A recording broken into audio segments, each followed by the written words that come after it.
নমস্কার বন্ধুরা, আজকে আমি দেখাবো মোটরোলা H40 নিও মোবাইলটির গ্লাস কিভাবে চেঞ্জ করবেন।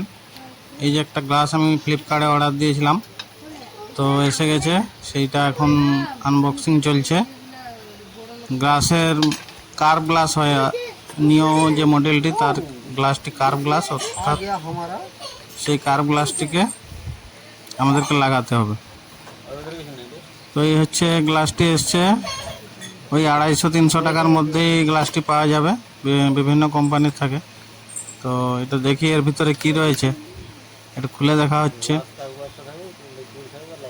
তো এর ভিতরে 2-3টি জিনিস থাকবে, যেহেতু কার্ভ ডিসপ্লে তাই এখানে আঠা দিয়ে লাগাতে হয় এটাকে। খুলে দেখা হচ্ছে তার মধ্যে কি রয়েছে। এই খোলা হলো, এখন দেখতে পাচ্ছেন যে এটা আঠা, এই আঠাটা দিতে হয়, বা লিকুইড যেটা রয়েছে সেটা। তারপরে আর কি রয়েছে, গ্লাসটা তো থাকবে, এটা একটা light, UV light, ultraviolet light. এই লাইটটা গ্লাস লাগানোর পরে উপরে দিতে হয়। তারপরে আর কি রয়েছে দেখা যাক। আর টিস্যু রয়েছে, এই যে টিস্যু, দুটা টিস্যু, একটা ওয়েট টিস্যু, একটা ড্রাই টিস্যু। এগুলো লাগাতে হয়, মানে যখন মোবাইলটার গ্লাসটা লাগানো হবে। পুরাতন গ্লাসটা খুলে দেওয়ার পরে ওয়েট টিস্যুটা দিয়ে একটু মুছতে হবে, তারপরে ড্রাই টিস্যুটা দিয়েও মুছতে হবে। এগুলি সবই আমরা দেখাবো দোকানে গিয়ে। তো যাই হোক, জিনিসগুলো আমরা সবই পেয়ে গেছি। এরপরে আমরা চলে যাব দোকানের দিকে লাগানোর জন্য। আমার এক বন্ধুর দোকান আছে, সেখানে আমরা যাব। সেখানে এই চলে এসেছি, এখানে গ্লাসটি লাগাবো। পুরাতন গ্লাসটি আগে তুলে নেবে। তো পুরাতন গ্লাসটা প্রথমে তুলে নিতে হবে। পুরাতন গ্লাসটা সাবধানে তুলতে হবে, যেহেতু একটু আঠা দেওয়া থাকে। তো এ খুব হাতের কাজ ভালো, তাই তাড়াতাড়ি তুলে দিয়েছে। এরপরে একটু মুছে নিতে হবে ওয়েট টিস্যু দিয়ে মুছছে, ভালো করে মুছতে হবে। অনেক দাগ পুরাতন গ্লাসের ভিতরে ধুলো ময়লা জমতে পারে, তো সেই জন্য একটু ভালো করে একটু সময় করে মুছে নিতে হবে ওয়েট টিস্যু দিয়ে। তারপরে মোছার পরে ড্রাই টিস্যু দিয়ে মুছতে হবে।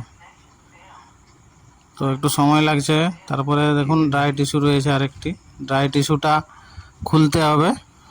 ড্রাই টিস্যুটা খোলার পরে ড্রাই টিস্যুটা এবারে সেই যে জল জল ভাবটা রয়েছে, যে লিকুইডটা রয়েছে, সেটা মোছার জন্য। তো এটা দিয়ে মুছে নিতে হবে, ডিসপ্লেটাকে পুরো শুকিয়ে নিতে হবে। এই টিস্যুটা দিয়ে বেশ কিছুক্ষণ ধরে ঘষাঘষি করলে কিন্তু লিকুইডগুলো সব শুকিয়ে যাবে। এর যে লাইটটা আছে, খুব সুন্দর মেশিন নিয়েছে, তো শুকিয়ে নিচ্ছে। তারপরে কিন্তু নতুন গ্লাস লাগানো হবে। এবারে লিকুইডটা ঢেলে দিতে হবে, সেই যে আঠাটা ছিল আঠা, সেই লিকুইডটা ঢালা হবে শুকিয়ে যাওয়ার পরে। লিকুইডটা ঢালার পরে গ্লাসটা তার উপরে চাপিয়ে দিতে হবে, ঠিক আছে। এবারে অটোমেটিক্যালি সেই লিকুইডটা কিন্তু চারিদিকে ছড়িয়ে পড়বে, এই যে ছড়িয়ে পড়ার পরে আমরা কিন্তু সেটাকে ইউভি লাইট দিয়ে শুকাবো। তো কোম্পানি একটা ইউভি লাইট দিয়েছিল, কিন্তু ছোট লাইট, সময় লাগবে, তাই এর কাছে একটা বড় লাইট আছে, সেই বড় লাইট দিয়ে আমরা আজকে শুকাবো। লাইটগুলোর দাম ভালোই। এই যে লাইটটা রয়েছে, বড় ইউভি লাইট দিয়ে আধ ঘন্টা খানেক শুকাতে হবে, ঠিক আছে। আধ ঘন্টা না হলো 10-20 মিনিট তো অবশ্যই, নাহলে কিন্তু ভালোভাবে মানে টাইট হয়ে বসবে না। মানে ভালোভাবে বসানোর জন্য কিন্তু ইউভি লাইটটি কিন্তু করতেই হবে, ঠিক আছে। তো এরকম ইউভি লাইট এখানে প্রয়োগ করা হচ্ছে, যাতে ভালোভাবে গ্লাসটা বসে। আসলে শৌখিন ফোনে একটু ভালো করে লাইট না দিলে কিন্তু বসবে না ঠিকঠাক, তাই একটু মানে ধৈর্য ধরে লাইটটা কিন্তু চারিদিকে ফেলতে হবে, সমস্ত কর্নারে যেন যায়, দিলে গ্লাসটি ঠিকঠাক বসবে।